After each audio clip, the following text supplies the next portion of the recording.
Bien, bonsoir à tous et merci à tous et à toutes d'être venus ce soir à la Maison des associations de Rennes. Nous sommes extrêmement heureux de pouvoir vous proposer une nouvelle soirée débat sur le thème de l'économie collaborative et de partage. Alors, avant d'accueillir nos quatre intervenants, je souhaite déjà accueillir Gaël Hardy, vice-président de l'association In-Situ Développement, pour le traditionnel mot du président. Merci de l'accueillir.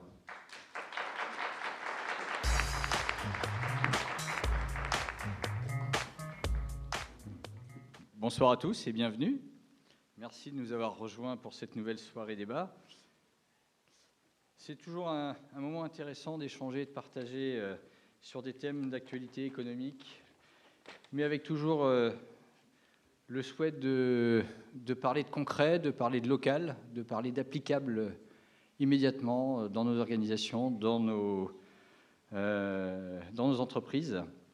Et donc aujourd'hui, on va parler d'économie collaborative. Vous allez voir que ce sujet est très concret et très actuel. Je voudrais surtout remercier, pour démarrer, nos intervenants qui vont nourrir nos échanges et puis, je pense, nous permettre de repartir avec une meilleure compréhension de ce sujet.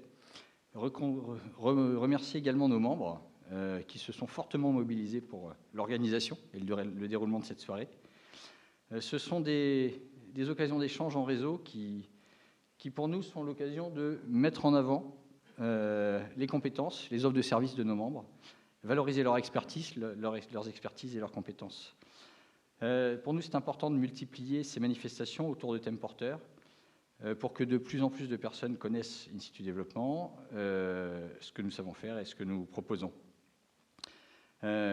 Nous apprécions, et en particulier lors de ce type d'événement, le soutien de nos partenaires, qui est nécessaire, qui est important pour assurer la visibilité de notre association.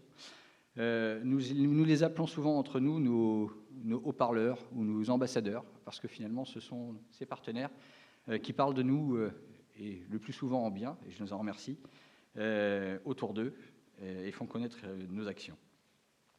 Nous avons l'occasion ce soir de contractualiser 2 partenariats supplémentaires avec le fonds d'investissement Gweneg et le lycée de La Salle. Merci à ces 2 nouveaux partenaires.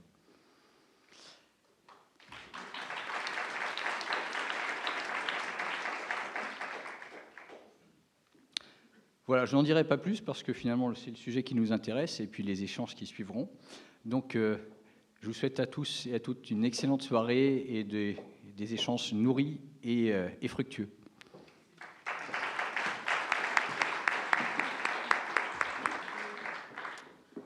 Merci Gaël. J'ai oublié de me présenter, je m'appelle Renaud Le Guévelou. C'est important de se présenter. Et avant d'accueillir donc, nos intervenants, je voulais moi aussi remercier l'équipe autour de moi qui a permis que cette soirée se fasse. Donc je voulais juste vraiment qu'on leur fasse une standing ovation, un truc bien. Donc je vais demander à Céline, Luc, j'ai oublié la quatrième, pourtant ils n'étaient pas nombreux, à Didier et Corinne de venir, s'il vous plaît, qu'on vous voit. Et c'est grâce à eux si on a réussi à mettre en place cette soirée.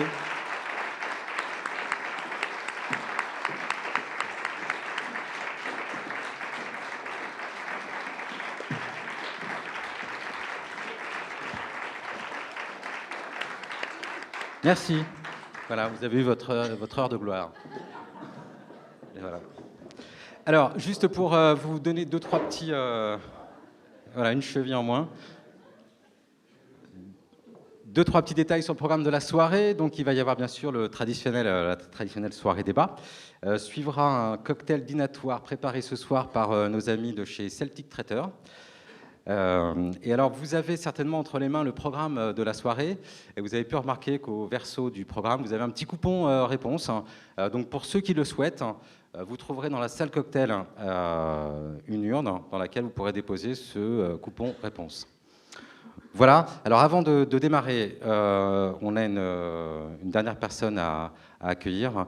C'est Sophie qui va donc nous faire un point sur le dernier ou les derniers partenariats qui viennent d'être signés avec l'association In-Situ Développement. Sophie Lanternier.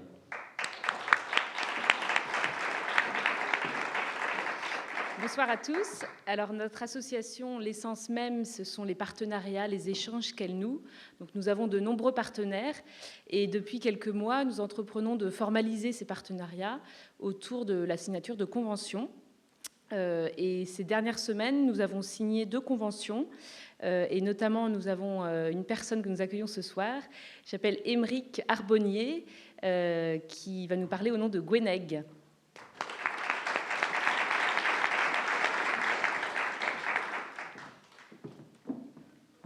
Alors, si vous pouvez nous dire en 2 mots ce qu'est Gweneg et ce que pour vous signifie ce partenariat avec InSitu. D'accord. Bonsoir à tous, avant tout, c'est un vrai plaisir d'être devant vous ce soir. Gweneg en quelques mots, parce que le but de la soirée, c'est le débat par la suite, mais Gweneg, c'est une plateforme de financement participatif bretonne, basée uniquement sur des projets de développement économique, qui permet à des entrepreneurs jeunes, moins jeunes, en reconversion, en transition, de pouvoir trouver financement auprès du grand public. Pourquoi est-ce que c'était important pour nous, au sein de Gweneg, de pouvoir avoir un partenariat avec InSitu? C'est tout simplement parce qu'on permet à des entreprises ou des projets d'être financés. C'est bien, l'argent c'est une chose, mais après il faut pouvoir aussi les suivre, les accompagner, les aider, certains. Et InSitu a aujourd'hui tout un tas de ressources, de compétences en interne qui sont en mesure de matcher parfaitement avec les différents porteurs de projets. Donc voilà, c'était vraiment du gagnant-gagnant pour tout le monde. Alors cet exemple, c'est aussi une façon d'illustrer, si certains dans la salle aimeraient nouer des partenariats avec InSitu, nous sommes toujours ouverts à d'autres opportunités, donc n'hésitez pas à venir vers moi ou vers d'autres personnes avec un badge InSitu. Voilà. Merci. Voilà, effectivement, donc tous les membres InSitu Développement, on a tous un badge, sauf que les membres ont un logo InSitu pour que vous puissiez justement les repérer plus facilement. Alors, dernier petit message avant d'accueillir nos 4 invités qui s'impatientent. J'ai promis de le faire, c'est pour la Chambre des commerces et d'industrie de Rennes, donc je vais le faire. Elle organise une soirée, c'est une après-midi, le mercredi 25 mai, de 13h30 à 19h. C'est une rencontre interréseau sur le thème « Comment coopérer et innover dans nos réseaux pour créer de la valeur dans nos entreprises ». Voilà, donc c'est le 25 mai, de 13h30 à 19h. Si vous êtes intéressé, vous devez obligatoirement vous inscrire sur le site de la CCI avant le 16 mai. Voilà, écoutez, on va pouvoir démarrer. Donc je vais accueillir la première invitée, qui est la directrice du groupement d'employeurs Élise depuis sa création en novembre 2006. C'est ça. Alors, sa volonté et celle des multiples employeurs qui l'entourent est de partager les compétences d'hommes et de femmes. Ce soir, elle nous consacre un moment pour nous éclairer sur cette économie collaborative et de partage. Je vous demande d'accueillir Caroline Thieffry.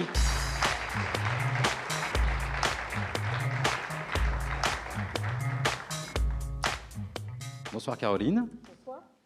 Alors, la deuxième invitée est chef de projet dans l'économie circulaire pour Bouygues Construction. Elle va nous parler de la réutilisation et du partage des matériaux bruts extraits des chantiers, notamment. Ce soir, il n'y aura plus de mur entre elle et vous. Voici Stéphanie Barrault.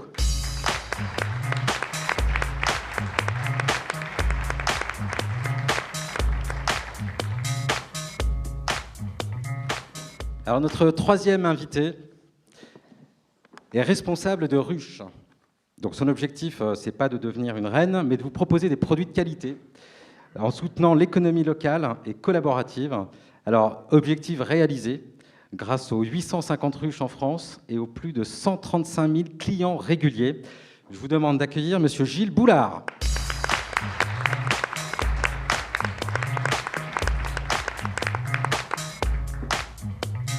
Et alors, notre quatrième invité, je ne sais pas s'il est arrivé. Si, il est là, il me fait signe. Génial. Alors, c'est le cofondateur de Trip & Drive, société qui vous permet de partager votre véhicule dans les gares ou les aéroports. Il est le nouveau concurrent des agences de location de voitures telles que Hertz, Europcar. Et justement, ce soir, ce sera intéressant d'avoir son avis sur cette nouvelle forme d'économie. Voici Monsieur Xavier Leduc, qui arrive à l'instant de Paris. Donc, merci beaucoup d'avoir fait le trajet. Voilà, nous avons nos 4 invités. Il ne nous manque plus que 2 animateurs. Et on va accueillir 2 membres d'InSitu Développement, parce que chez InSitu, on fait tout, on gère tout. Alors, le premier est manager de force de vente. Je vous demande d'accueillir Gonzague Pietreson de Saint-Aubin.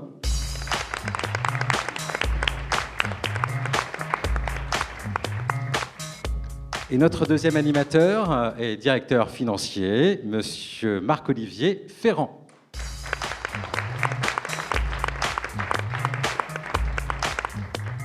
Voilà, messieurs, bonne soirée, c'est à vous.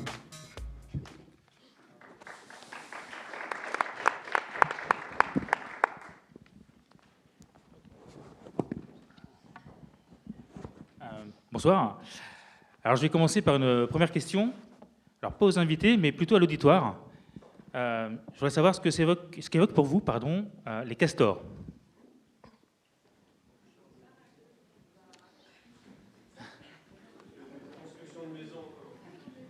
Exactement. C'est effectivement une des premières formes d'économie collaborative qui s'est créée à la fin de la Seconde Guerre mondiale pour que les foyers, que les familles puissent construire leur foyer au sortir de la guerre. Ça s'est développé un peu partout en France et ça a conduit en Bretagne, dans les années 50, à un syndicat qui a été créé pour fédérer toutes ces forces d'économie collaborative. Ce syndicat a même été reconnu d'intérêt par le gouvernement. Par la suite, les gouvernements changent, donc les politiques changent.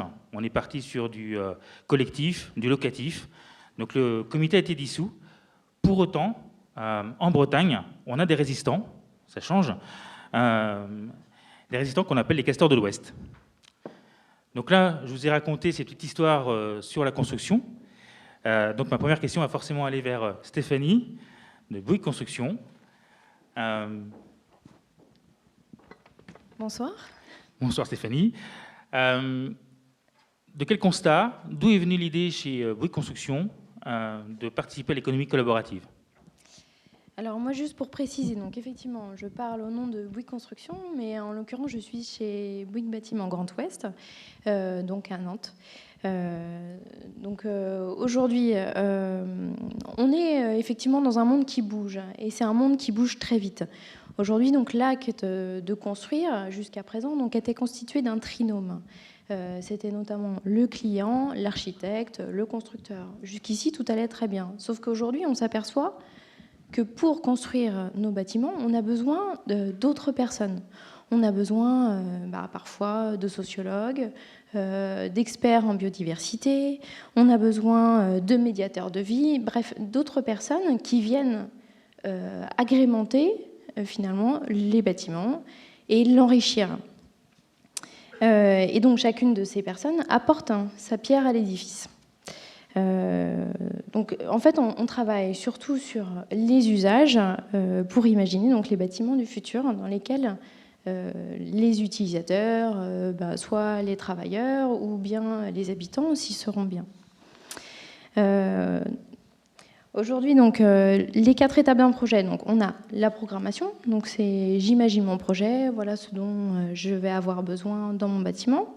Puis la conception, je prends mon crayon et je commence à imaginer, à dessiner. Puis la construction, donc ça c'est la phase immergée de l'iceberg, c'est ce qu'on peut voir autour de nous, derrière les grilles. Et puis ensuite l'exploitation. Donc ça c'est une fois que le bâtiment donc, est livré et que les utilisateurs peuvent prendre possession du bâtiment. En gros, là on a modifié les modes de fonctionnement à chacune des étapes de nos projets. Donc justement pour aller vers cette économie collaborative. Dès la phase de programmation, on a imaginé donc, des bâtiments, notamment en faisant intervenir des micro-trottoirs, en demandant même aux futurs utilisateurs de nous expliquer ce dont eux allaient avoir besoin pour qu'ensuite on puisse nous dessiner avec eux les bâtiments.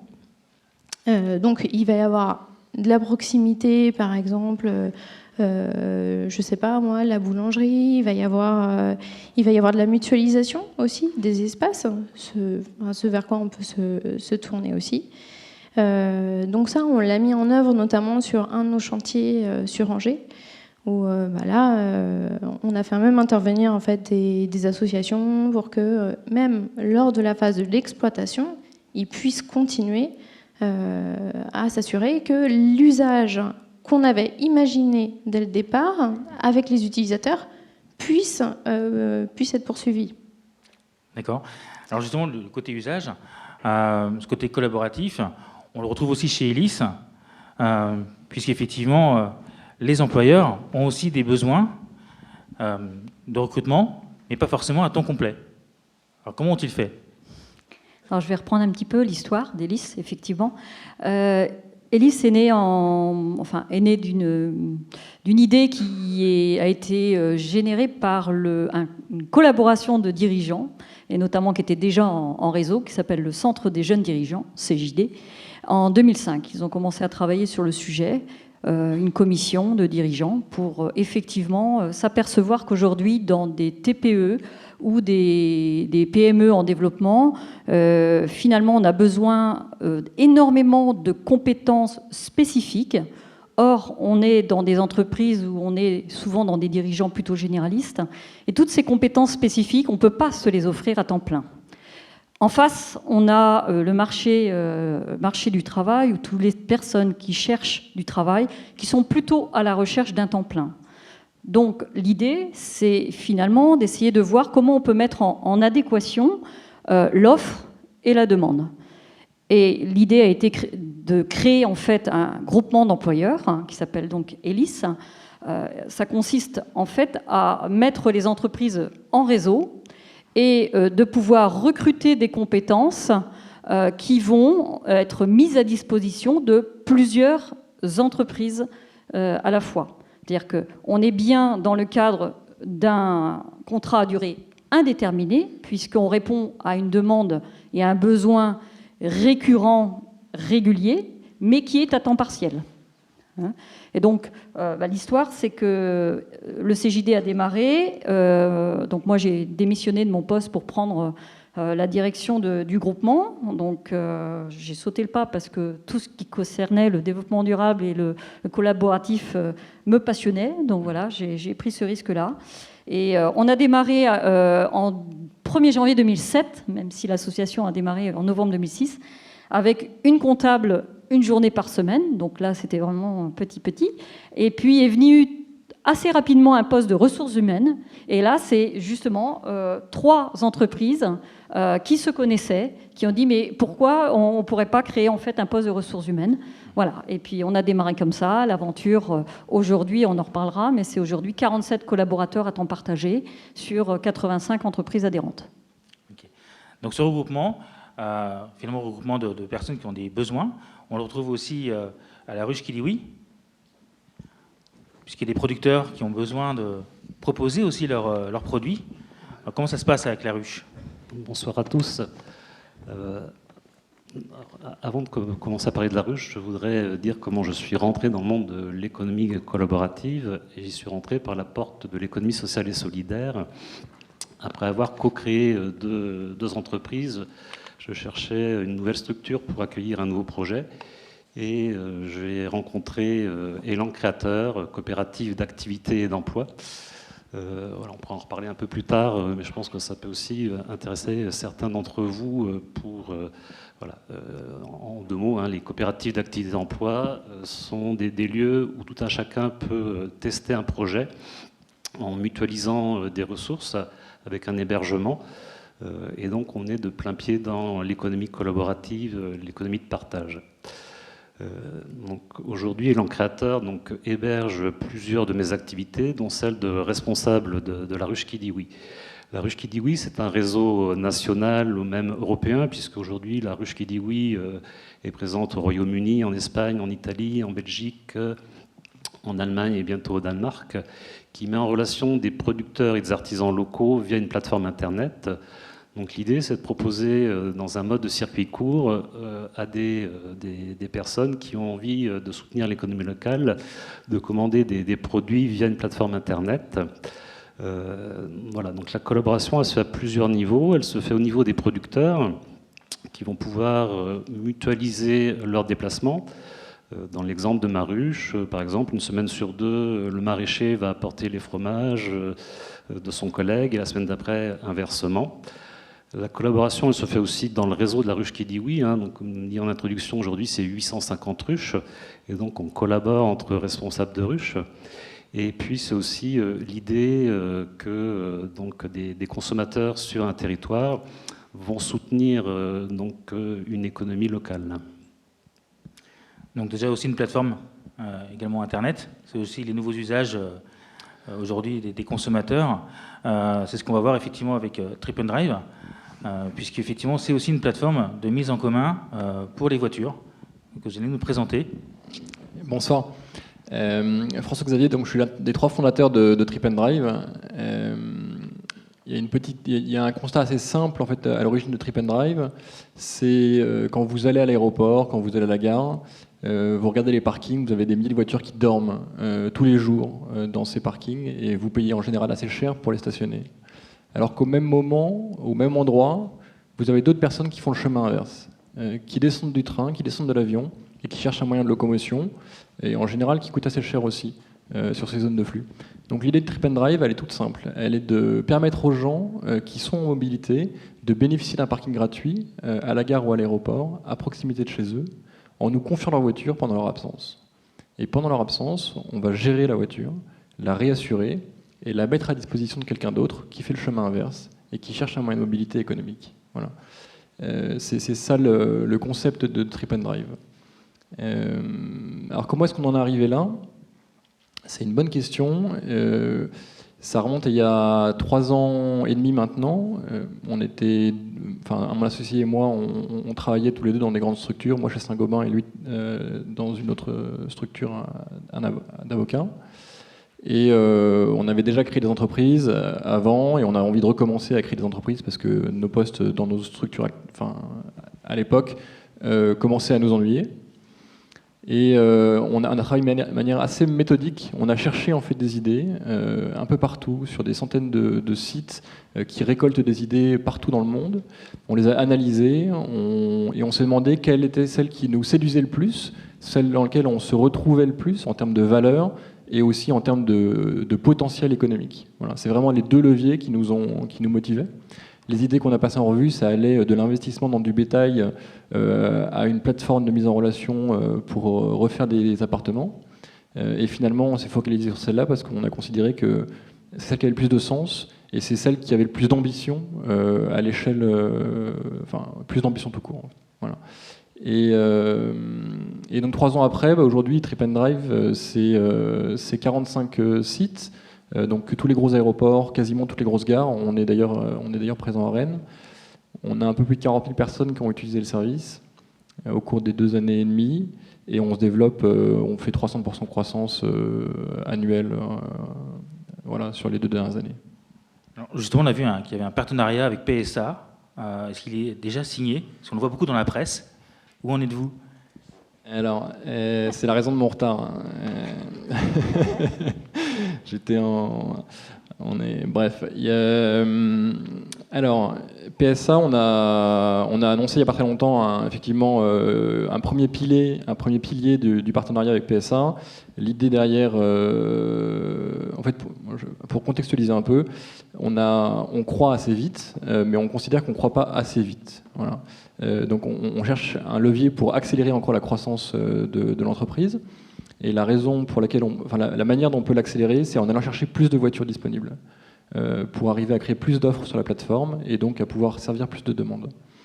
Et c'est pour ça qu'on est allé voir les acteurs traditionnels, notamment PSA, avec qui on est en train de conclure.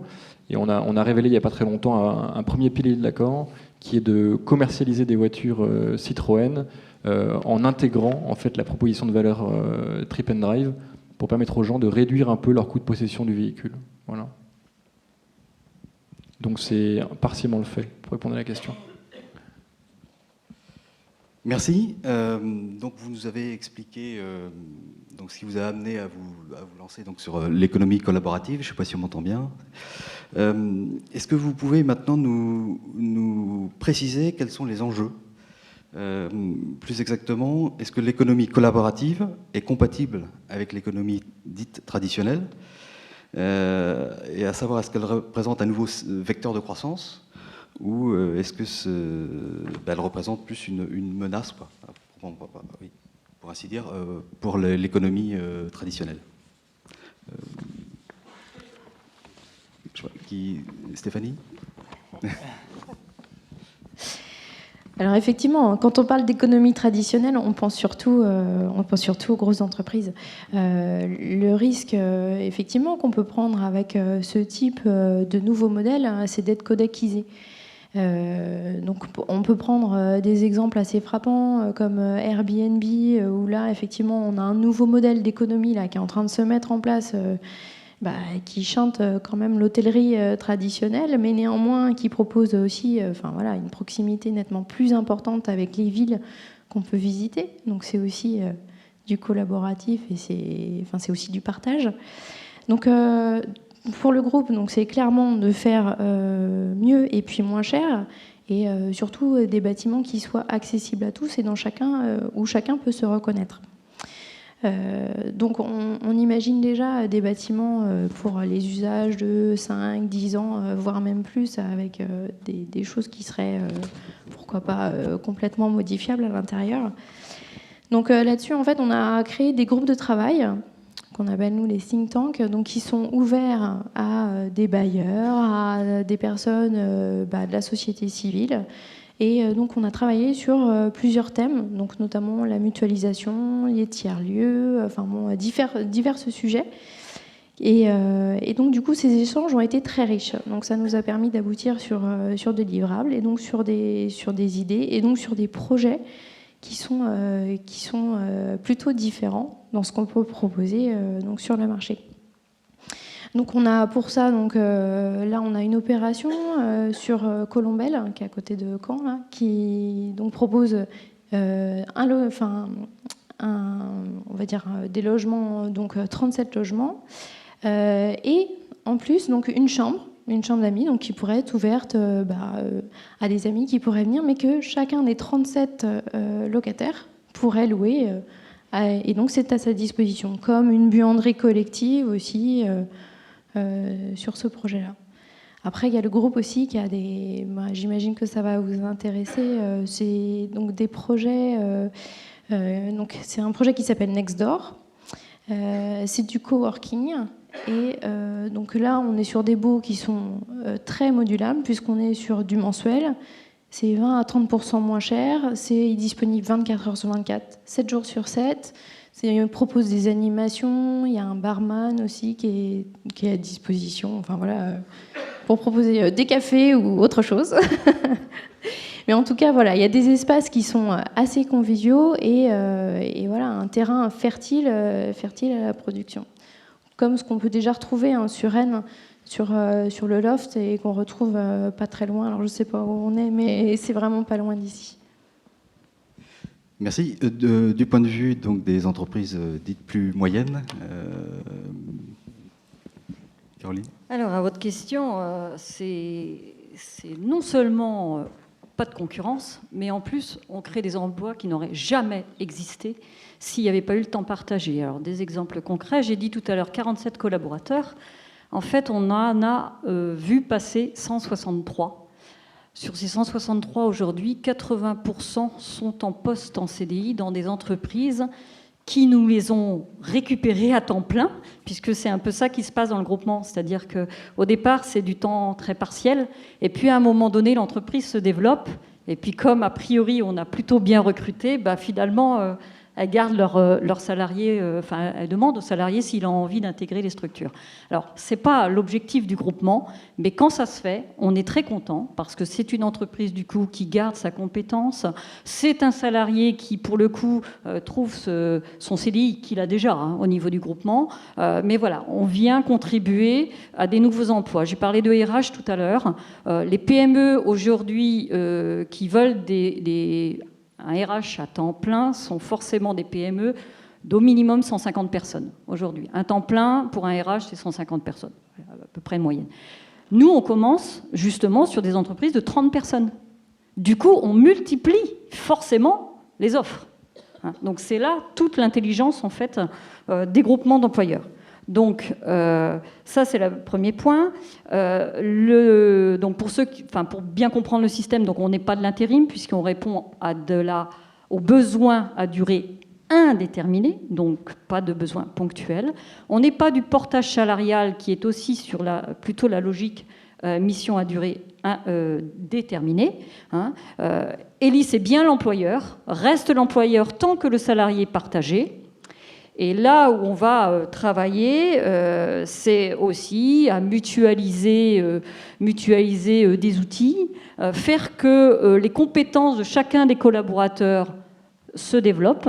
Et pour le coup, on développe énormément la formation, on mutualise les coûts de formation, puisque c'est Elis qui les prend en charge. Là, juste la chose pour que, à la fois, ces entreprises qui ne se connaissent pas au début, surtout dans un secteur comme Rennes et Vitré, qui sont quand même un territoire très large, ces entreprises qui ne se connaissent pas, il faut qu'elles se fassent confiance. Ça, c'est le premier point. Donc, la mise en relation est importante et à un moment donné, donc, il y a forcément ces notions de confiance, notion de confidentialité, c'est aussi très important, et un peu de compromis, puisque parfois, forcément, quand on est trois à partager une compétence, il faut tirer pour soi, mais il faut aussi faire en sorte que tout le monde s'y retrouve. Donc ça m'arrange bien, ces 3 C, ça va avec collaboratif. Merci.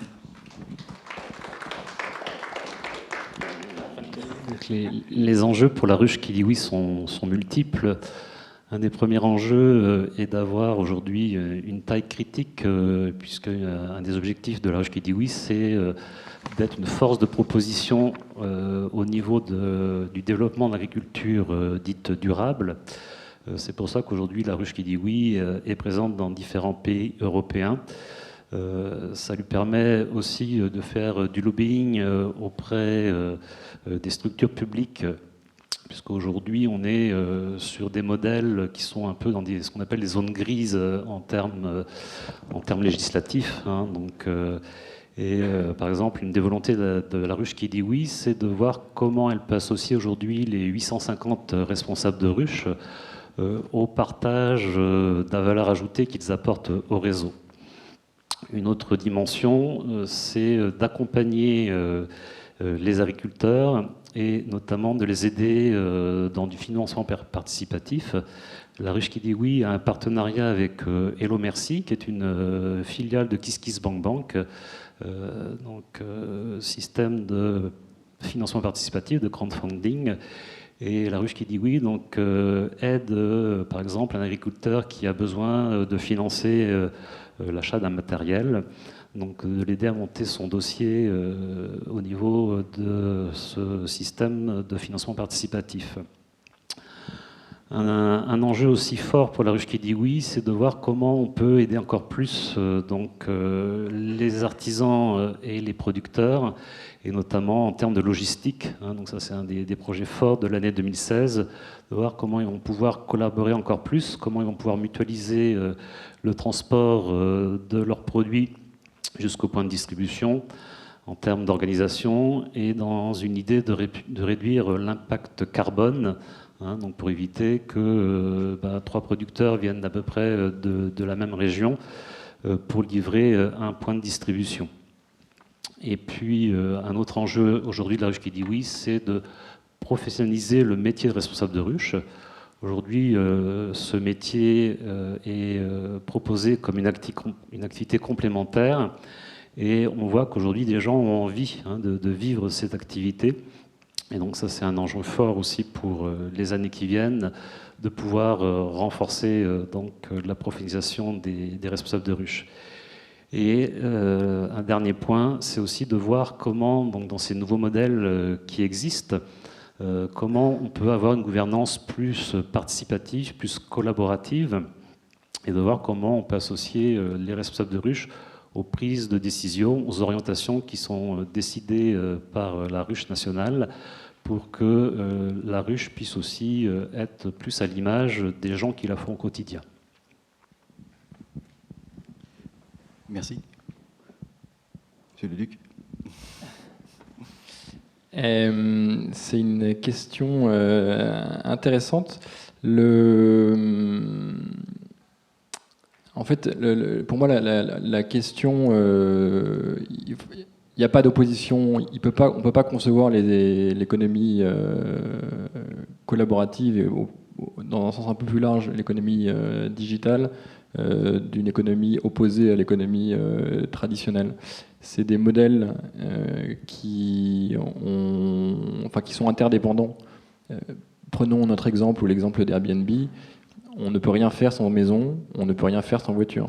On a besoin de Bouygues pour construire des maisons, on a besoin des constructeurs pour construire des voitures, avant de pouvoir les partager. Ça, c'est le premier point. C'est-à-dire que tous les modèles collaboratifs sont extrêmement dépendants des business traditionnels. Si les business traditionnels meurent, on mourra aussi. Le deuxième point, c'est qu'en général, ces modèles collaboratifs permettent de repenser l'usage des actifs préexistants. C'est-à-dire qu'on n'a pas créé de nouvelles maisons pour les louer sur Airbnb, on n'a pas créé de nouvelles voitures pour les louer sur TripAdvisor. On vient chercher des actifs qui sont déjà existants et qu'on va mieux utiliser. C'est-à-dire qu'on ne va pas empêcher un constructeur de produire ses voitures, on va juste utiliser mieux la voiture, et en l'utilisant plus, en fait, on va la faire vieillir plus vite, et donc on va consommer plus de matériaux, et on va faire marcher les usines du constructeur. Donc en fait, la boucle se nourrit. Un autre point important, en plus de la complémentarité intrinsèque des activités, il y a une complémentarité en général des clientèles. Quand on analyse un peu l'impact de business comme Airbnb ou comme le nôtre, on se rend compte que la contribution de ces business, en général, est d'élargir la taille du marché. On ne vient pas manger le gâteau existant. En général, on vient grossir la taille du gâteau. Voilà. Donc il y en a un peu pour tout le monde. Nous, pour vous donner un exemple très concret, dans notre activité, on considère que sur l'impact parking, on a un impact incrémental de l'ordre de 77%, et sur la location de 67%. C'est-à-dire que les 2 tiers de notre activité n'auraient pas eu lieu si on n'existait pas. Et chez Airbnb, quand vous discutez avec les gens d'accord, vous vous rendez compte que c'est très souvent la même chose. Il y a évidemment une part de cannibalisation qui est inévitable, mais elle est assez marginale. En général, on rend plus accessibles les services à une population qui n'y avait pas accès. Nous, notre ambition, c'est pas d'aller manger le gâteau des loueurs. Ils font leur beurre avec les professionnels essentiellement. Notre ambition, c'est de permettre à tout le monde d'avoir accès à une voiture de location à proximité de chez lui à 25 € par jour. Voilà. Et en faisant ça, on crée un service et un produit qui est différent. On ne pourra jamais garantir la propreté parfaite du véhicule. On ne pourra jamais garantir que le véhicule sera 2 fois le même. Ce que font les loueurs traditionnels, c'est leur proposition de valeur. Nous, on vous garantit d'avoir un moyen de mobilité à proximité économique. Et en ce sens-là, on est vraiment complémentaire de ce que font les acteurs traditionnels.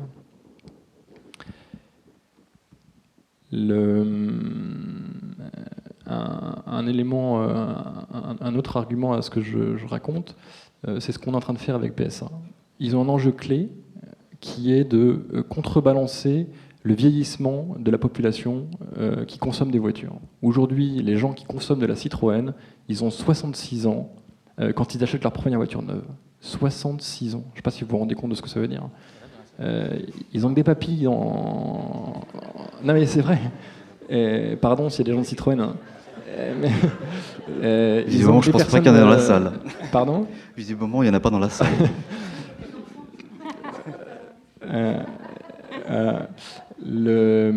Voilà, donc mais on est ravis de discuter avec eux. Donc ils ont un enjeu clé, eux, qui est de réduire l'âge moyen des personnes qui ont accès à une voiture.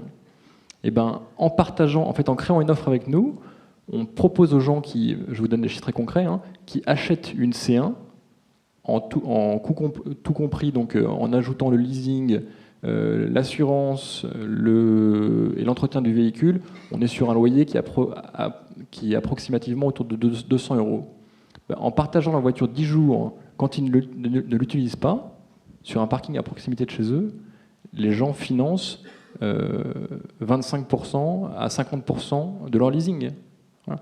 En faisant ça, en fait, on permet à PSA de réduire le coût de possession de sa voiture et d'aller toucher des ménages, des jeunes ménages par exemple, qui n'ont pas accès à une voiture aujourd'hui, parce que c'est tout simplement trop cher. Et enfin, pour finir avec une note un peu moins gentille, entre guillemets, je pense qu'il faut avoir conscience que le mouvement collaboratif est un mouvement qui ne va pas s'arrêter. C'est un changement sociétal, c'est un changement comportemental qui va toucher tous les secteurs, qui a déjà commencé à transformer les secteurs. Et donc vous, en tant que responsable d'entreprise, en tant que cadre d'une entreprise, la question elle n'est pas à se poser, elle n'est pas de savoir dans quelle mesure c'est un risque. Il faut y aller de la manière la plus intelligente possible pour surfer sur la vague, en tirer le profit que vous pouvez en tirer au bénéfice de votre entreprise. Ce qui est intéressant de voir, c'est le mouvement qu'a fait Accor Hotel très récemment. Ils ont été donc complètement renversés par l'émergence d'Airbnb en 5 ans, par celle de Booking au cours des 10 dernières années. Aujourd'hui, ils investissent à fond ce secteur-là. Ils achètent des acteurs dans l'économie collaborative pour en fait, participer et tirer leur valeur, la valeur qu'ils peuvent en tirer de ces modèles. Voilà. Donc pas du tout concurrent fondamentalement, je pense, mais c'est beaucoup plus que ça, un mouvement sociétal auquel il faut participer de manière extrêmement engagée, extrêmement volontariste pour en tirer profit. Voilà. Caroline, vous vouliez rajouter quelque chose ? Oui, je voulais juste rajouter, parce qu'en entendant, forcément, ça donne des idées. Mais alors, pour nous aussi, le groupement d'employeurs fait très attention aussi au territoire. Puisque quand les salariés sont effectivement recrutés pour des missions à durée indéterminée, l'objectif, c'est qu'ils ne soient pas trop loin de leur lieu de domicile. Donc, point important, on fait attention effectivement aussi au déplacement des salariés, de faire en sorte qu'ils réalisent le minimum de déplacement. Alors, après, il y a toujours des exceptions, il y a des gens qui sont prêts à bouger, mais quand même, l'idée, c'est de réduire aussi ces déplacements. Donc, sur le territoire qui est le nôtre, qui est territoire de Rennes et territoire de Vitré.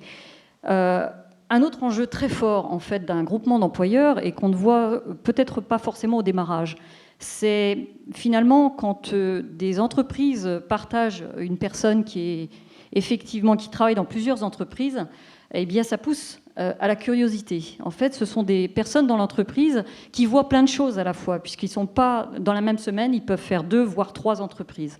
Donc, ils voient des secteurs d'activité différents, ils voient des managements différents, ils travaillent avec des collègues différents, et forcément, quand ils reviennent dans l'entreprise la 2e semaine, ils ont vu des choses différentes. Donc, ils posent des questions.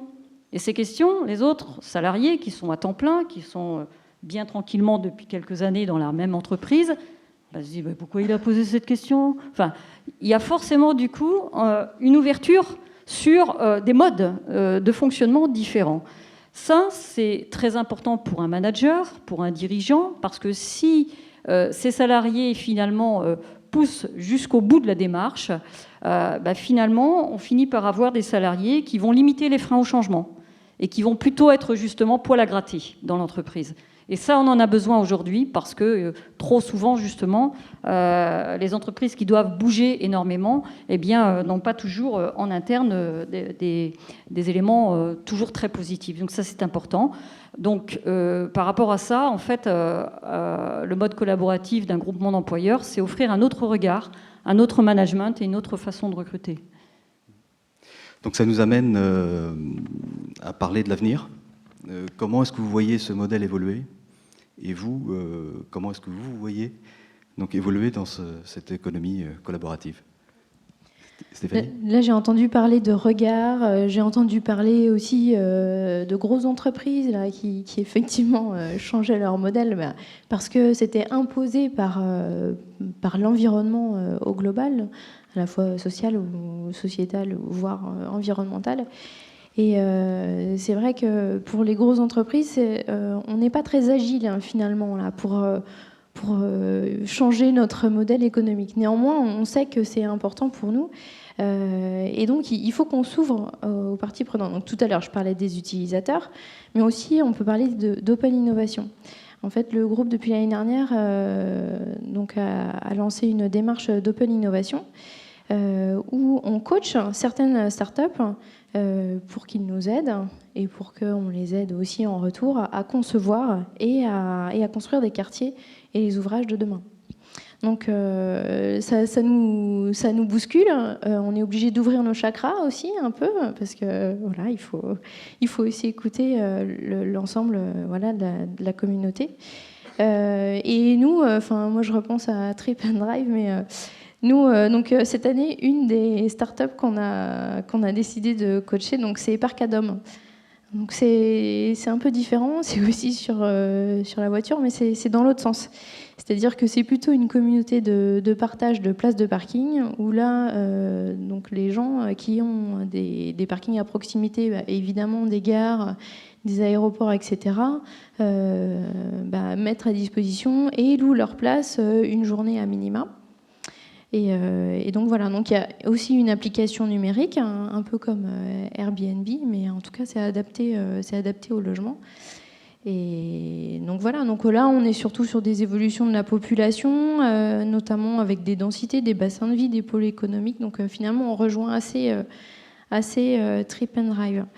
Donc là tous les acteurs peuvent bénéficier de la souplesse de ce système.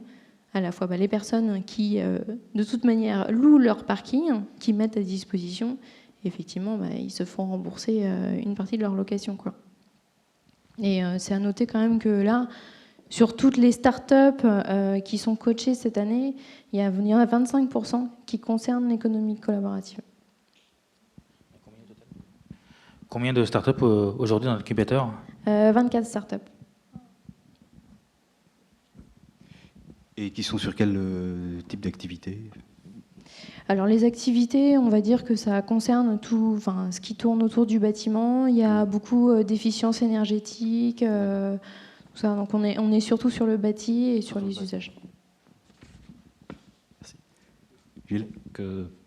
Pour pouvoir répondre à la troisième question là, de notre débat de ce soir, j'ai relu le livre blanc La consommation collaborative fait par Édouard Dumortier de la plateforme iLockU, que je pourrais partager. Donc, voilà. Et voilà. Donc, ce qui me semblait intéressant dans ce qu'il disait, c'est qu'aujourd'hui, on est vraiment dans un changement donc au niveau des comportements des personnes qui privilégient désormais le plus proche, le durable et l'écologique. Et pour moi, c'est vraiment les trois clés de l'économie collaborative. Le plus proche, qui peut se décliner via des plateformes numériques ou pas. Donc si on prend l'exemple de la consommation, par exemple, il existe les AMAP, les associations pour le maintien de l'agriculture paysanne, où donc des communautés se regroupent pour soutenir un agriculteur.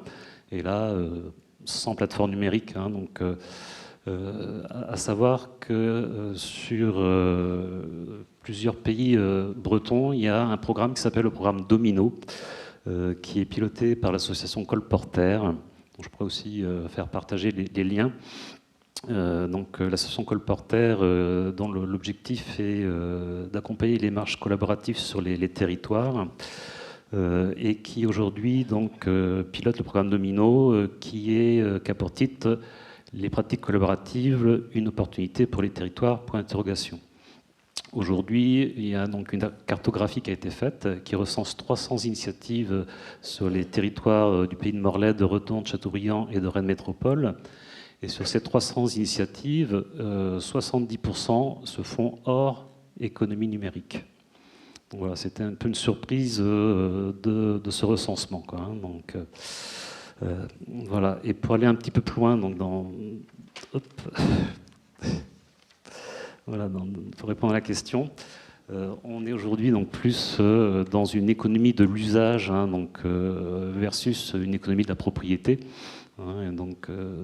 Les témoignages autour de nous le confirment.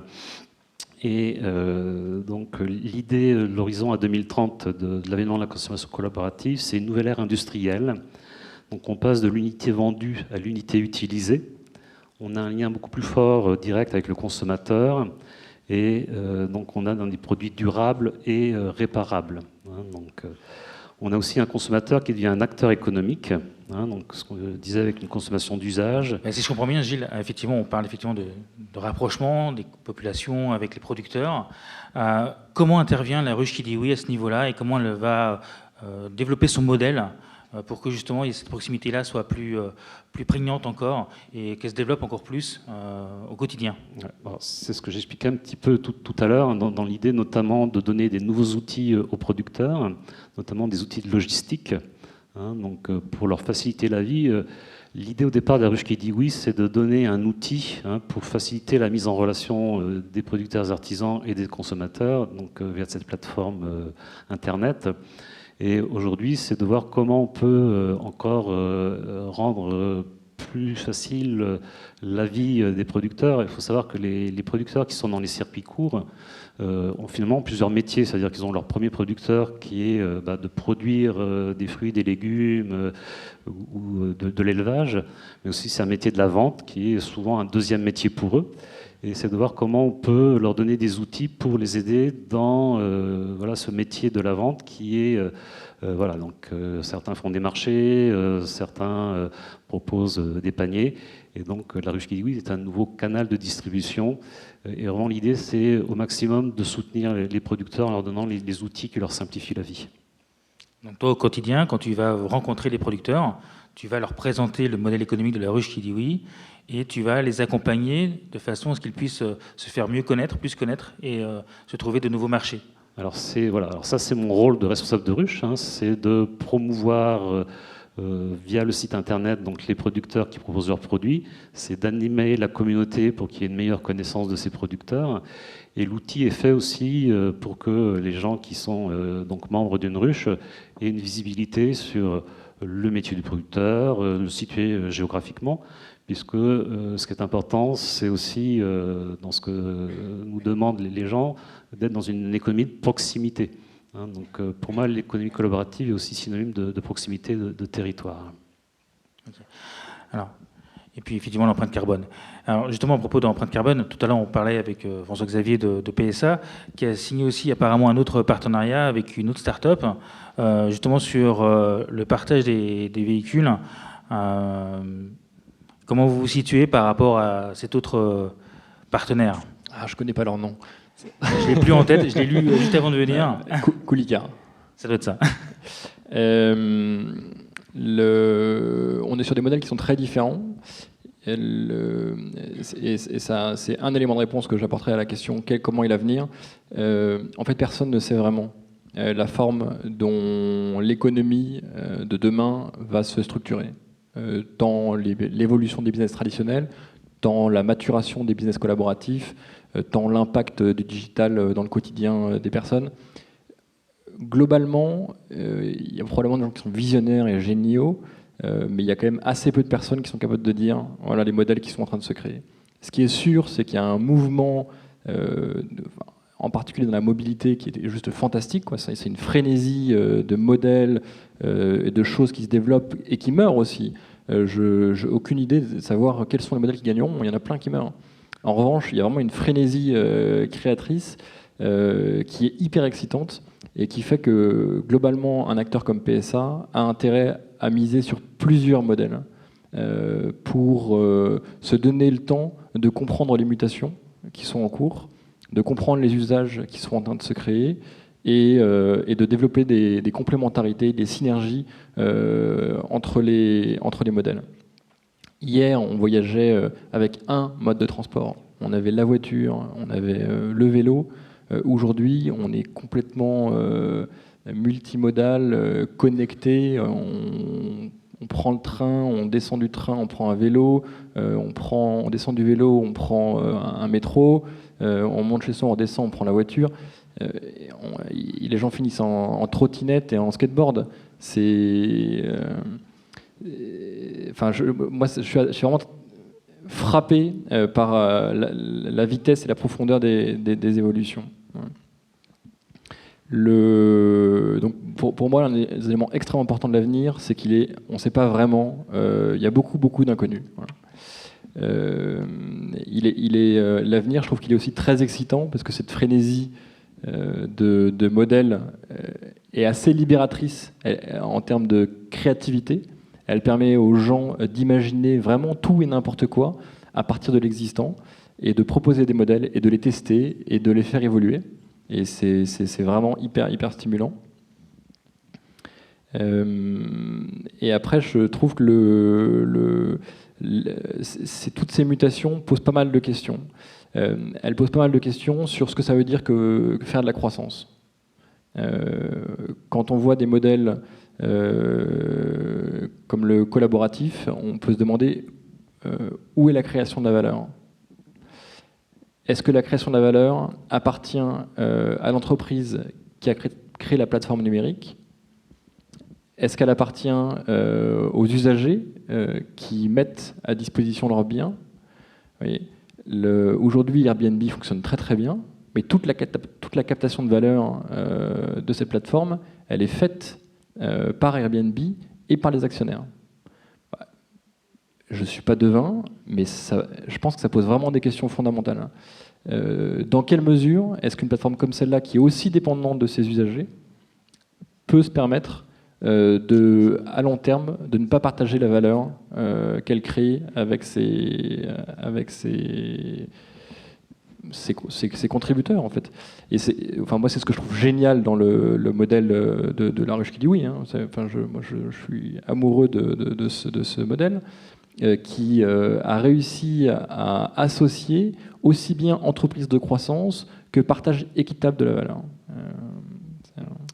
Et qui souhaite aller plus loin dans ce partage de la valeur. C'est-à-dire qu'aujourd'hui, il y a un partage de la valeur qui est du producteur, puisque c'est le producteur qui fixe son prix. Hein, donc, c'est pas La Ruche qui dit oui, qui impose un prix au producteur, mais c'est aussi les responsables de ruche qui créent la valeur du réseau.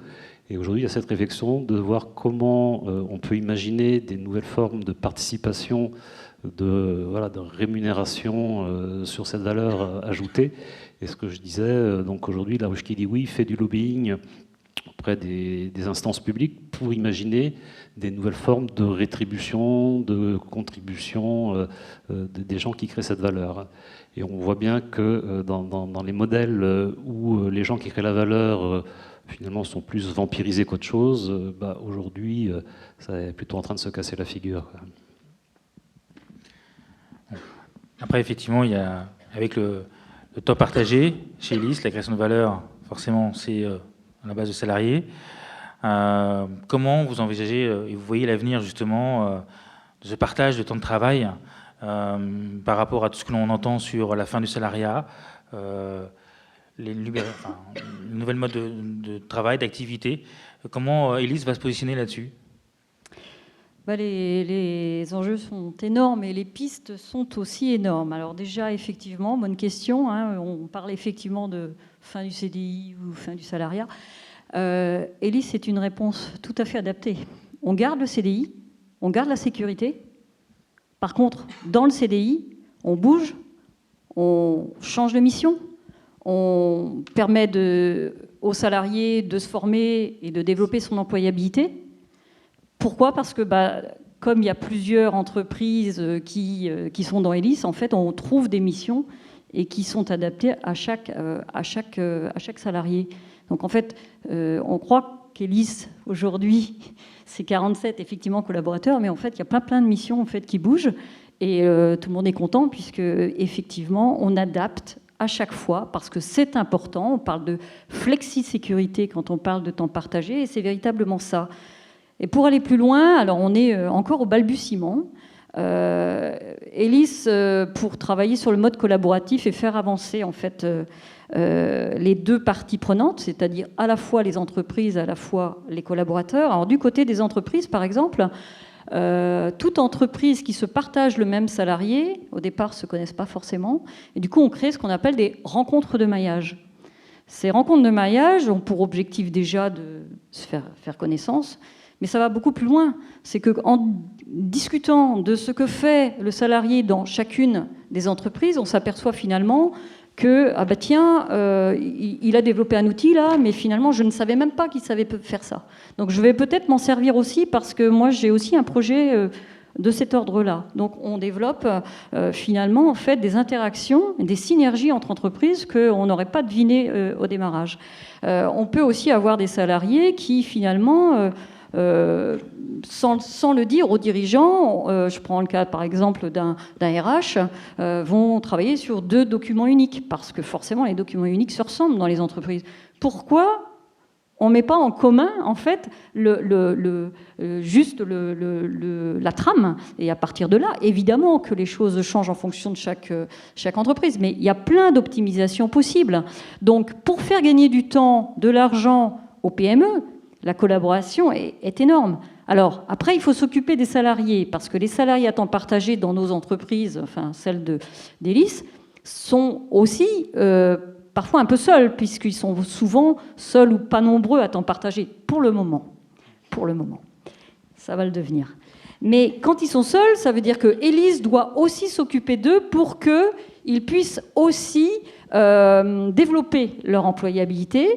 Pour le coup, la formation est poussée de plus en plus, mais on est en train de créer, et c'est la 3e marche, créer en fait... à travers des outils intranet. Donc de l'intranet pour que, par exemple, tous les collaborateurs à temps partagé qui sont dans le métier de la comptabilité ou de la finance puissent échanger, puissent faire de la veille économique sur de la réglementation. Pour les personnes qui sont en qualité, eh bien, on va aussi échanger, faire des audits croisés dans les entreprises et donc pousser aussi la collaboration à ce niveau-là. Et là, on est vraiment qu'au démarrage, parce que tout ce qui est... après, il faut pousser ça sur soit des groupes Viadeo, soit de l'intranet, soit aller plus loin à ce niveau-là. On n'a pas encore énormément développé de choses à Elis, mais on est vraiment en train de le faire par des journées collaborateurs qu'on organise. Okay. Est-ce que les employeurs sont prêts justement à partager, échanger les informations? Les collaborateurs? Non, les entreprises. Ah, les entreprises, oui. Celles d'Elis, oui, parce qu'elles ont compris qu'avec Elis, d'abord, elles se faisaient confiance, c'est ce que j'ai dit tout à l'heure. Ça, c'est évidemment indéniable. Forcément, le salarié va enrichir l'entreprise à travers ce qu'il va récupérer finalement de l'ensemble de ces groupes collaboratifs. Donc l'entreprise, elle a tout à y gagner. Alors certaines sont encore réticentes, c'est là où on doit encore progresser, mais c'est super parce qu'il y a de la marge. Et donc quand vous disiez tout à l'heure fin du CDI, peut-être, mais moi je suis sûre que d'ici quelques années, il y aura plus de postes à temps partagé qu'en CDI temps plein dans une seule PME. On en reparle. On prend date.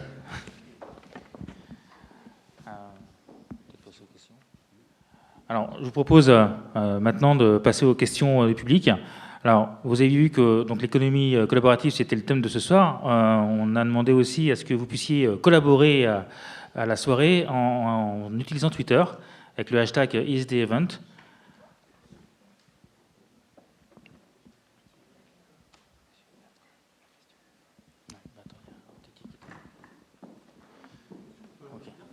Oui, bien sûr.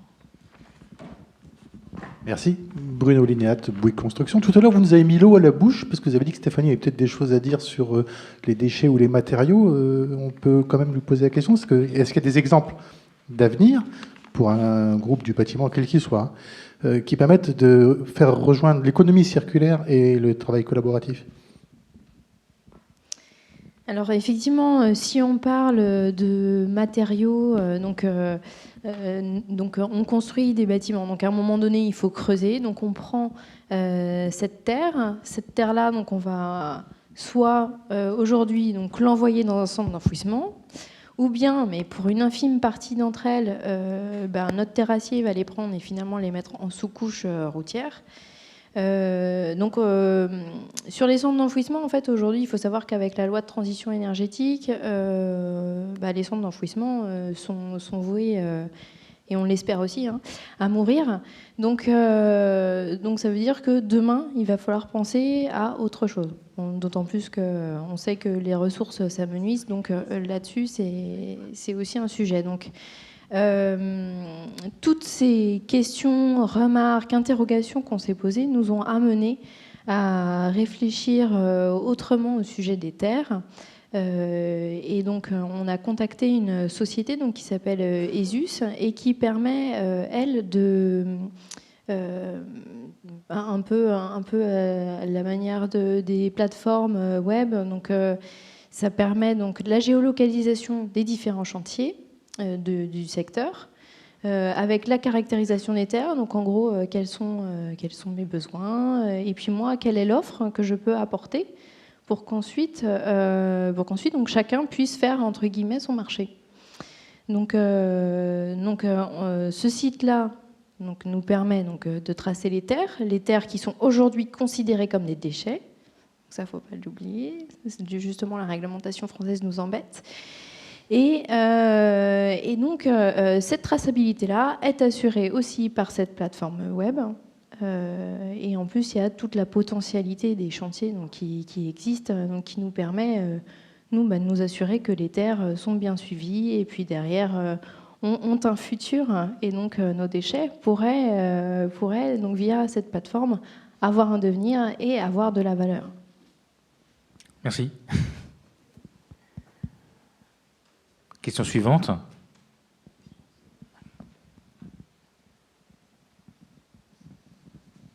Bonjour Sylvie.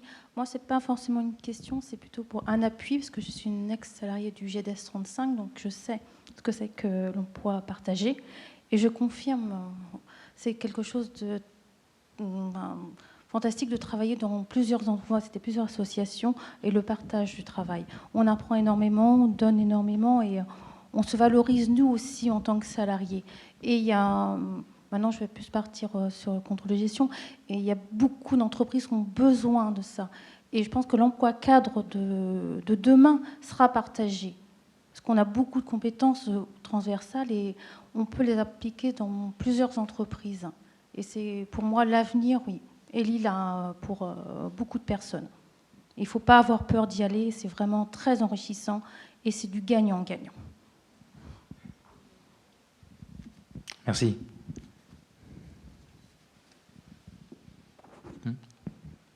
Il n'y a pas de question. Je vais rajouter juste une chose, une petite anecdote, parce qu'elle est quand même intéressante.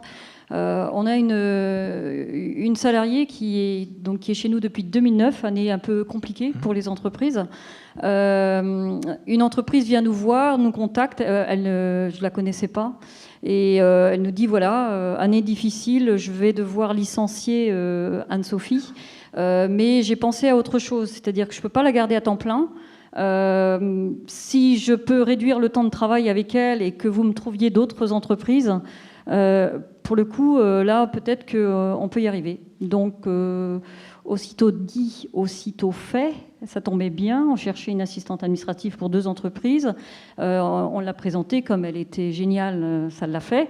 Elle est encore avec nous aujourd'hui. Il n'empêche que c'est juste pour rebondir encore sur l'économie collaborative, parce que là, des entreprises qui ne se connaissaient pas, elles ont fait le pari que ça pouvait fonctionner. La salariée a pris le risque de démissionner et donc ne pas toucher Pôle emploi, parce qu'elle aurait pu être gentiment licenciée. Et puis, donc, elle prend le risque de démissionner, de rentrer dans le groupement, de partager son temps de travail alors qu'elle n'était pas du tout habituée avec 3 entreprises.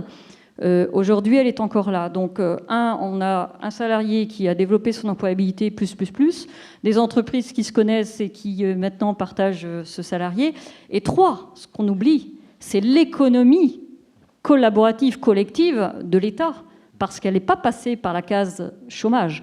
Et ça, c'est important aussi de le signaler, c'est qu'on oublie aussi cette partie-là, c'est qu'aujourd'hui, on est tous aussi responsables quand on sort des salariés, etc., parce que tout le monde le paye. Donc, il y a plein de solutions collaboratives pour éviter aussi ce genre de schéma. Mais il faut le faire connaître, et voilà, c'est beaucoup de temps, mais on y arrive. Ok, merci.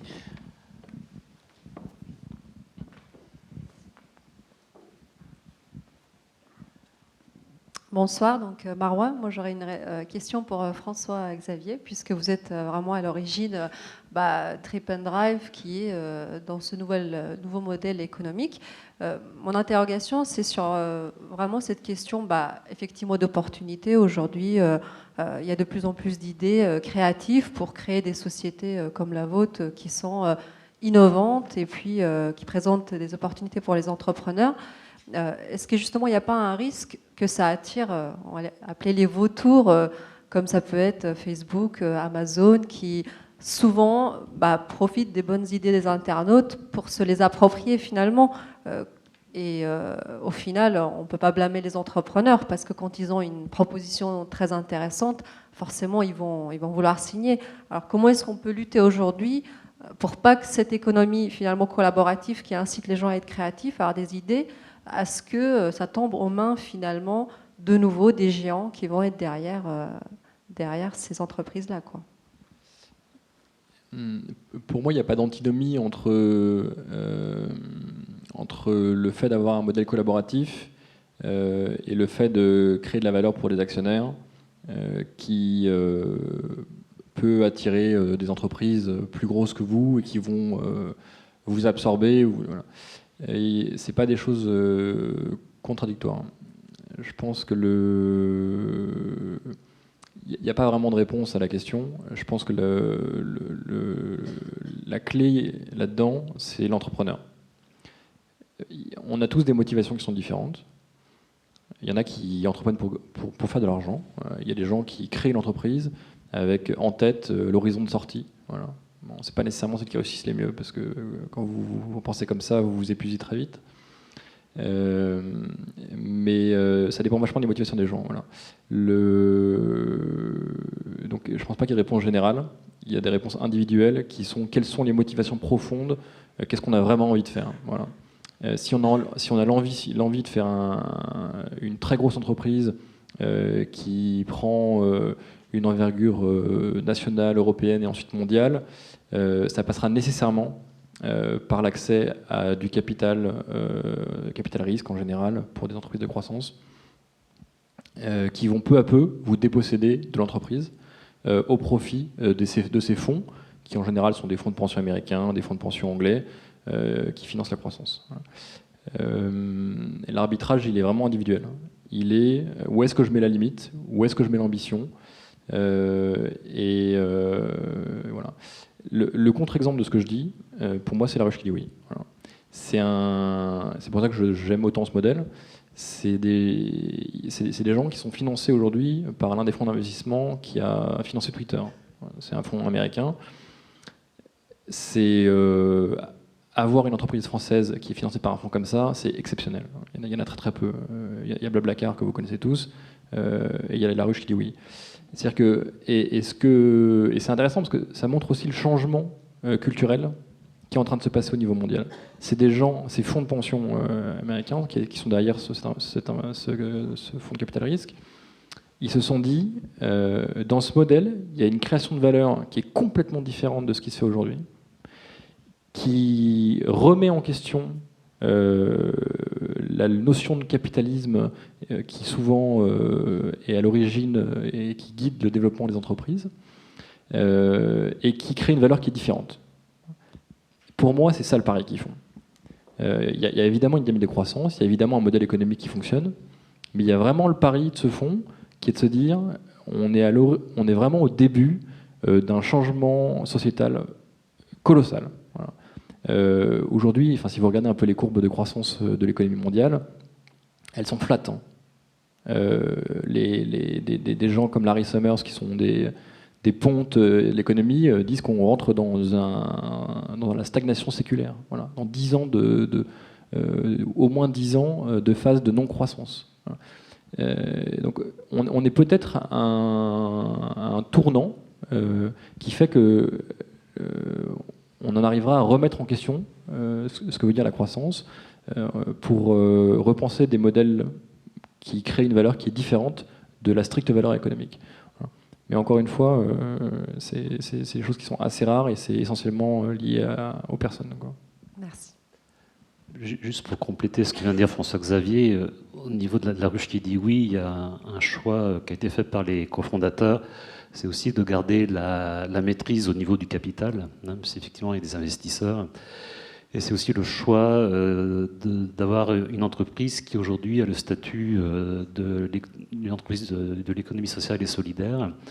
Donc il s'applique un certain nombre de règles, hein, notamment par exemple au niveau des salaires, hein, par exemple, et qui a donc cet agrément de l'État. Hein, donc ça montre aussi son positionnement. C'est-à-dire qu'il y a cette volonté de garantir les différents acteurs qui font aujourd'hui le succès de la ruche qui dit oui, et se dire que sans les producteurs, sans les responsables de la ruche qui dit oui, ça n'existe pas, quoi. On retrouve un petit peu ça avec Élise, qui est une association de loi des 201 également. Aussi. Association loi 1901 avec une co-responsabilité des adhérents, donc ça c'est important aussi, parce qu'il n'y a pas non plus de solution sans règles, effectivement c'est important, hein. Donc respectueux de chacune des parties prenantes, c'est important. Donc à but non lucratif, mais assujetti, comme les entreprises. Okay. Oui, j'ai une question pour Stéphanie Barrault, je suis ici. Deuxième rang. Gaël Hardy, j'ai fait le mot d'introduction tout à l'heure. Je ne me suis présenté qu'en tant que vice-président. Je précise juste, je dirige une petite entreprise de métallerie. Est-ce que dans les expérimentations que vous avez au sein du groupe Bouygues, sur le travail collaboratif avec votre environnement, ça vous amène également à repenser ou à retravailler les relations avec vos sous-traitants, avec tous les savoir-faire qui sont en amont, les spécialités. Est-ce qu'il y a une autre manière d'aborder finalement le partage de compétences entre entreprises dans une filière? Alors si on parle des sous-traitants, donc effectivement depuis de nombreuses années, donc on était plutôt vus quand même comme les personnes qui employaient les sous-traitants. Enfin bon, c'était quand même un système très linéaire. Aujourd'hui, on est plutôt sur ce qu'on appelle nous du partenariat. C'est-à-dire qu'il faut que chacun sur le chantier doit pouvoir gagner sa croûte, si je puis me permettre l'expression. Donc en fait, voilà, ça démarre dès la phase de consultation où là on va déjà prendre chacun des engagements, et ensuite sur le chantier on observe quand même des changements de management et des changements de mentalité pour moi des différents conducteurs de travaux et hiérarchiques de chantier, où là effectivement on sent en tout cas clairement qu'il y a une modification voilà, des comportements et de la relation aux sous-traitants. Clairement.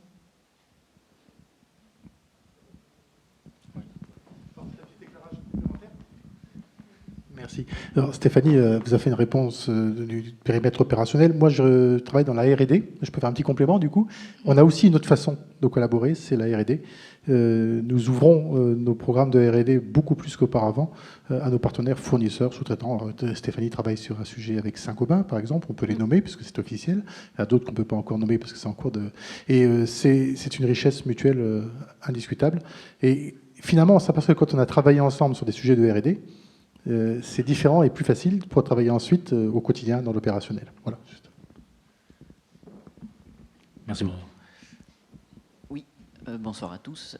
Geoffroy Le Serre, je travaille pour Links Portage. Alors vous en avez parlé rapidement, mais je ne vais pas présenter ça, ce n'est pas le but de la soirée. Mais la question que je me posais, c'est qu'on remarque que l'économie collaborative est en plein essor. Mais qu'est-ce qui manque pour que ça explose, en quelque sorte? Pour Élise, c'est l'employabilité, donc l'État, mais bon, c'est un peu chaud en ce moment, mais l'État va certainement y voir son intérêt. Pour Bouygues, on voit que c'est les entreprises qui sont prêtes à faire ça.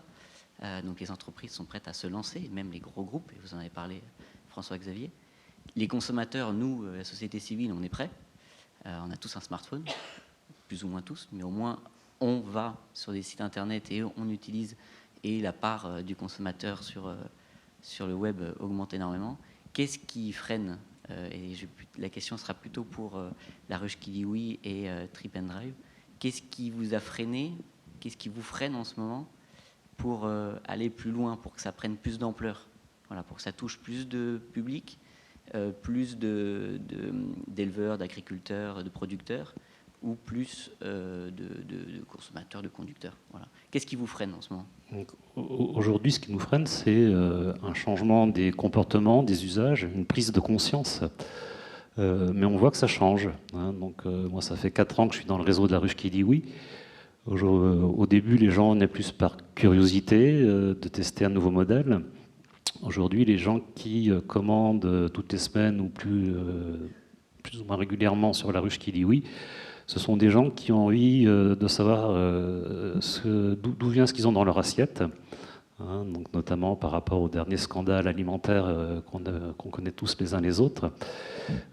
Mais encore, voilà, pour plein de gens, par exemple, plein de gens aujourd'hui se posent la question du bio, à quoi ça sert, par exemple.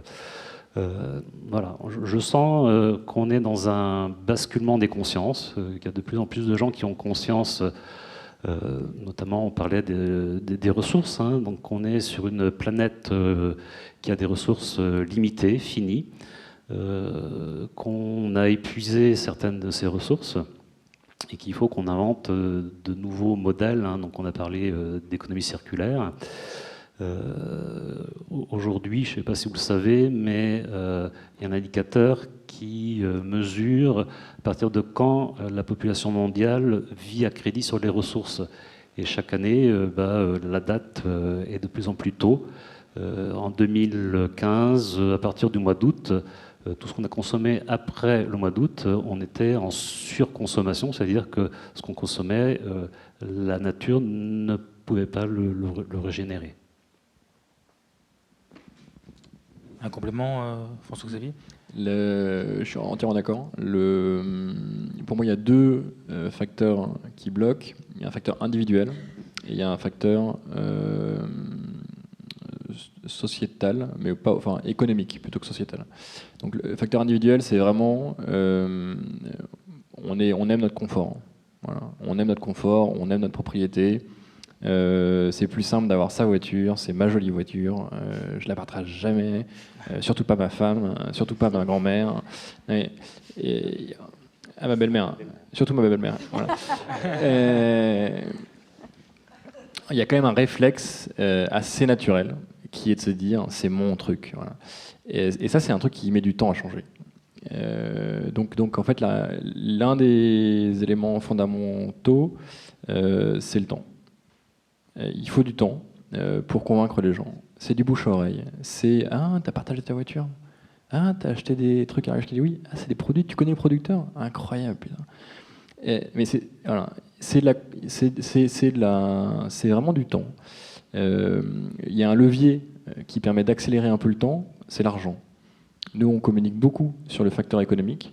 Vous allez économiser de l'argent, vous allez gagner de l'argent. Parce que c'est bête, mais parler au portefeuille des gens, c'est un moyen de faire accélérer la prise de conscience et de passer le cap, d'essayer, de faire la prise de risque initiale, et après les gens reviennent. On a un taux de réusage à 6 mois qui est de 46% du service, donc c'est énorme en fait. Les gens qui sont venus une fois, ils reviennent. Mais il faut passer du temps, il faut arriver à capter. Donc individuel, et le deuxième point, c'est donc plus économique. Je pense qu'il y a des lobbies. Il y a je cherche le mot exact, c'est pas exactement le lobby, mais il y a des entreprises qui ont des situations assises de monopole, de quasi-monopole, d'oligopole, qui contrôlent un marché, qui contrôlent la génération de richesse de ce segment de marché et qui n'ont aucune envie de le partager. Donc elles freinent des cas de fer. Nous, dans notre secteur, il y a évidemment les loueurs traditionnels, mais il y a aussi les autorités aéroportuaires. Il y a aussi les opérateurs ferroviaires, tous les acteurs institutionnels, ils sont assis sur leur petit tas d'or et prendre le risque de penser un peu différemment les modèles, c'est prendre le risque de perdre un peu de ce tas d'or. Voilà. On a bien l'ambition de venir le chambouler, mais on se bat contre des forces qui sont colossales. Et là aussi, il faut un travail de pédagogie auprès de ces personnes, auprès de ces entreprises, pour leur montrer que le tas d'or, on ne va pas juste le détruire, on va le faire grossir. Voilà. Un peu schématiquement. Juste pour... merci. Juste, est-ce que l'État vous freine? Voilà, nous, on est citoyens. Est-ce que ceux qu'on a élus voilà, et qu'on va élire plus tard. Est-ce qu'il vous freine? Enfin, est-ce que vous avez des freins? Est-ce que... C'est une réponse complètement personnelle. Pour moi, ils sont inutiles. mais en fait, heureusement qu'on ne les attend pas. Hein. Si on les attendait, on y serait encore. Hein. Oui, voilà. exactement. C'est un peu dans le sens là aussi la question, c'est que la société civile est toujours initiatrice des nouveautés ou des évolutions. Et donc c'est là où l'État bloque. Mais bon, ça c'est... Je ne dirais pas que l'État bloque, il est souvent en retard, quoi. Enfin en retard, mais parce que ça va beaucoup plus vite que son mode de fonctionnement. Et c'est pour ça que c'est aussi intéressant de pouvoir proposer à l'État des nouvelles formules. On est souvent dans des modèles, ce qu'on appelle de zones grises, hein, notamment en termes législatifs, où on va plus vite que ce qui existe. Alors après, ça a du bon, ça a du mauvais. Hein, donc on a tous en tête des exemples très, très récents de dérégularisation et notamment de précarisation. Hein, donc il faut aussi faire très attention à ce que cette nouvelle forme d'économie va produire. Et pour moi, l'État doit être aussi garant de cette nouvelle forme d'économie. Bonsoir, Anne-Charlotte Liot de Blinière. Je crée mon activité pour accompagner les entreprises et booster leur communication. Quand je vous écoute, vraisemblablement, j'ai l'impression qu'en fait, tout dépend de nous individus, nous, chercheurs d'emploi, nous, créateurs d'entreprises. Donc finalement, on n'a rien à attendre de l'État. Enfin, en fait, j'ai l'impression que le changement va venir des individus. Est-ce que vous êtes d'accord avec ça? Oui, complètement. Hein. Moi, c'est pour la petite histoire, pourquoi j'ai ouvert une ruche. C'était l'été 2011, il y avait une grosse crise agricole et je voyais un journal télévisé, les arboriculteurs qui jetaient leurs fruits dans la rue, et comme bien souvent, ça me révulsait, mais je disais, au-delà d'être révulsé, qu'est-ce que tu peux faire à ton niveau pour que ça change et que le monde soit un peu plus à l'image de ce que tu as envie qu'il soit. Et puis j'ai vu la ruche qui dit oui, je me suis dit, ça peut être une des solutions, et ça rejoint assez bien le concept du mouvement colibri. Alors, je ne sais pas si vous connaissez, hein, mais l'idée du colibri, c'est que chacun peut faire sa part, et que le changement, il commence en bas de chez soi, et que c'est... c'est ma façon de voir les choses, mais c'est à chacun d'entre nous d'être acteur du changement et de faire un changement qui aille dans le sens de ce qu'on a envie, de comment le monde il peut être, comment il peut devenir. J'ai l'impression que dans vos 4 secteurs d'activité, c'est le cas. J'ai chez moi quelqu'un qui est conducteur de travaux et qui a face à lui une façon de manager un peu à l'ancienne. Et lui, il est plutôt dans quelque chose de très collaboratif. Donc je me reconnais dans ce que vous disiez tout à l'heure. Pareil, je lance mon activité. Donc pareil, cette façon de se mettre en mouvement quand on cherche du travail, qui n'est pas du tout la même position qu'avant et que Élise propose aussi. Et puis Trip and Drive... on part en vacances la semaine prochaine, on va sur Airbnb, enfin, on va aller chez les gens en fait, on a envie d'être en contact avec les gens, donc je trouve votre intervention très, très intéressante. Très clairement, en fait, pour aller abonder dans le même sens, si au tout démarrage, on mettait nos offres sur Pôle emploi, on n'avait pas la possibilité de mettre du temps partiel, pas la possibilité de mettre du temps partagé, c'est un mot qui faisait peur.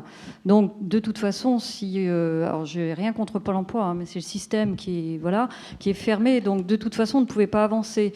Aujourd'hui, l'URSSAF, il y a des vides juridiques par rapport à notre système. Donc, forcément, on est obligé d'avancer. Effectivement, l'État bougera parce qu'il sera bien obligé, hein, mais on est obligé de prendre des risques. Alors, quand on peut les prendre à plusieurs, du coup, c'est mieux, hein, en collectif, en collaboratif. Mais on prend des risques tous les jours, mais si on ne fait pas ça, on est mort. Et tous ensemble. Juste, en introduction, je disais que je suis donc chez Élan Créateur, une coopérative d'activité d'emploi, et on a un statut particulier puisqu'on est entrepreneur salarié et éventuellement associé. Et jusque le début de l'année 2016, c'était un statut qui était non reconnu. Hein, donc Donc pendant des années, on était hors la loi. Hein, donc on a quand même vécu, existé.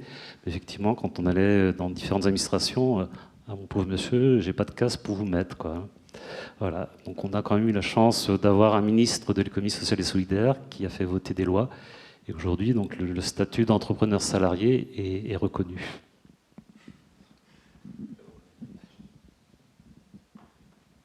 Bonsoir Sylvie, j'ai trouvé ça très très intéressant. L'économie collaborative et de partage en France, oui, et à l'international, comment ça se passe? Est-ce que vous avez déjà eu des échos? Est-ce que ça se développe également de la même manière? Comment? Dans quel pays?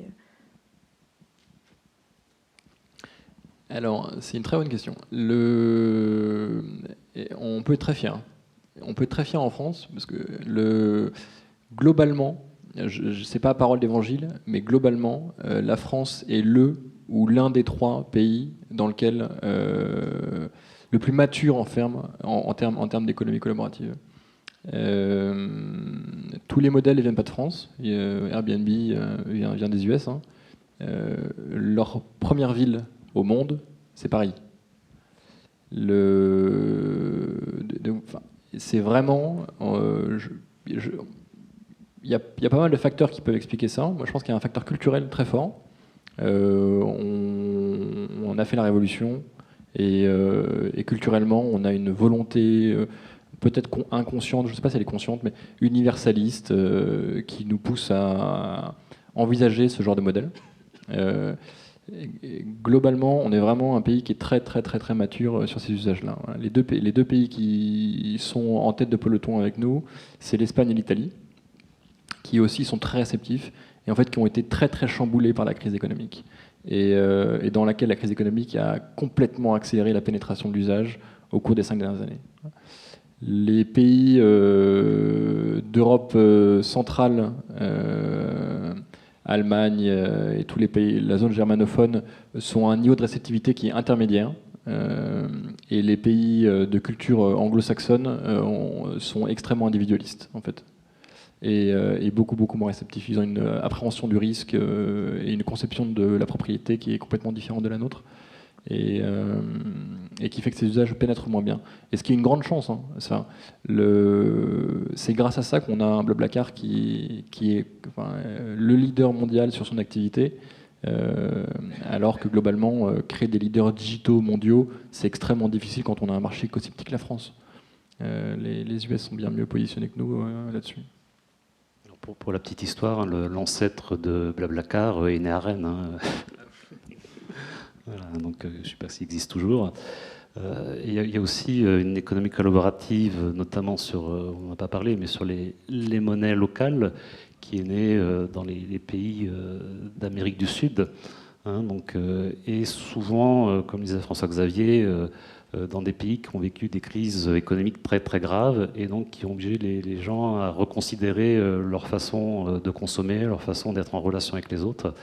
Voilà, ce qui explique pourquoi ça marche beaucoup en Espagne et en Italie. Alors, concernant le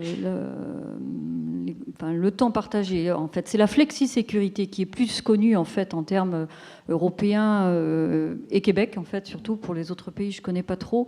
Le temps partagé, sauce française, groupe Mon Employeur, est purement local, enfin purement national, puisqu'il est très lié aussi à nos lois. Hein, et le droit du travail français, je ne vais pas vous faire de dessin, mais est un petit peu contraignant. Donc du coup, on s'adapte. Et comme le français, il est très créatif, il trouve toujours un moyen de trouver une solution, d'où le temps partagé à la française. Mais la flexi-sécurité a été et est toujours très, très importante dans les pays du Nord, Allemagne, Suisse.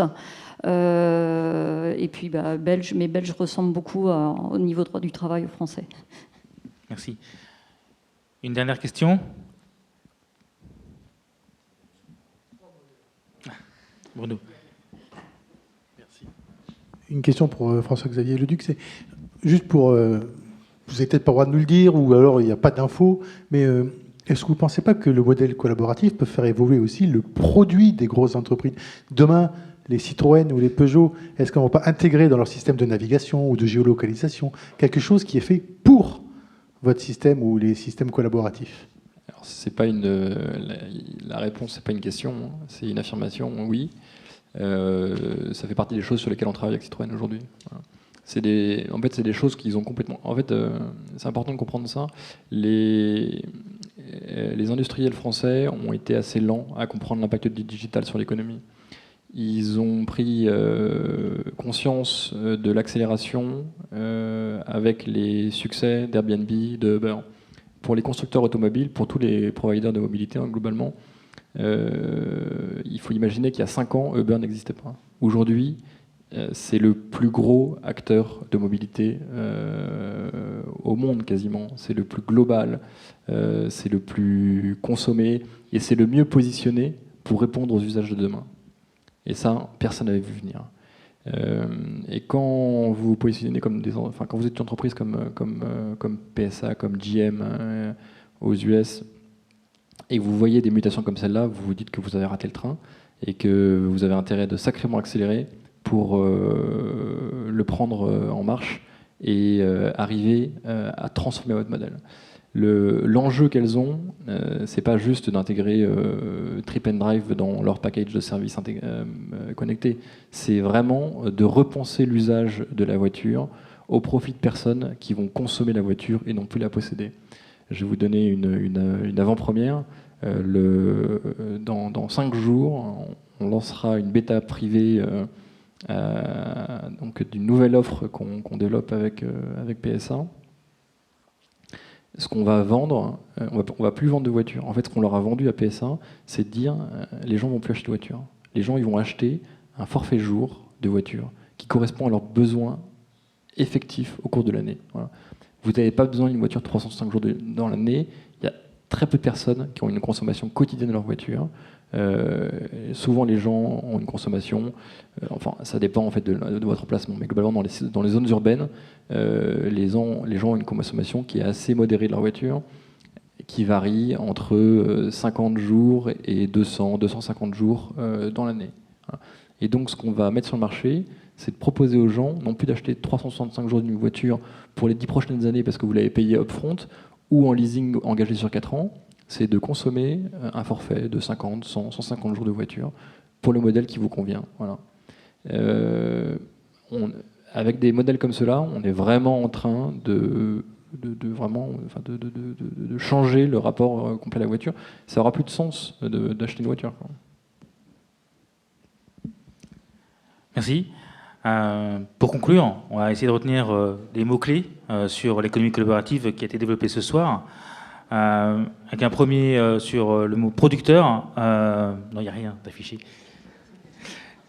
Producteur, puisqu'effectivement, l'économie collaborative, c'est vraiment que le produit de ce qu'il a créé lui revienne intégralement, en tout cas, qu'il y ait moins d'intermédiaires pour lui. Donc ça, c'est le modèle de Larouche qui dit oui. Après, il y a le modèle de l'authenticité, avec une relation humaine forte et importante. On le retrouve avec Elis. Pour les produits aussi qui sont plus suffisamment utilisés, on le voit avec la plateforme d'échange chez Bouygues. Et puis un dernier sur effectivement le produit. Donc François-Xavier en a parlé à l'instant. Aujourd'hui, on ne considère plus un bien comme son bien propre. On le définit plus par son usage. C'est le principe même de l'économie collaborative. Voilà les mots-clés que moi j'aurais retenus ce soir. En tout cas, je voulais vous remercier tous les 4, au nom d'Insitu, au nom de tous ceux qui sont là ce soir, Caroline Thieffry, Stéphanie, Gilles et puis François-Xavier, d'être venus ce soir échanger et partager avec nous vos impressions et votre intervention aussi sur l'économie collaborative. Donc je vous invite tous maintenant à aller échanger avec nos invités au cours d'un cocktail. Bonne soirée.